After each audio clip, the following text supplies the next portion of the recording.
நான் C. Joseph Vijay எனும் நான்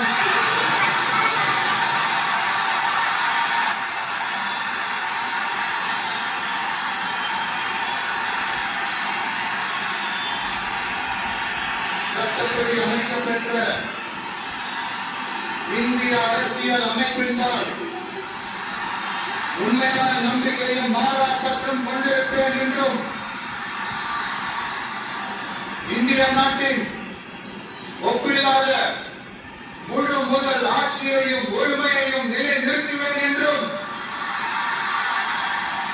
தமிழ்நாட்டு அரசின் முதலமைச்சராக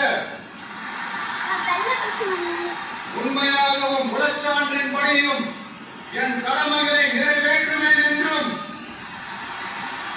அரசியல் அமைப்பிற்கும் சட்டத்திற்கும் இணங்க அச்சமும் ஒருதலை சார்பும் இன்றி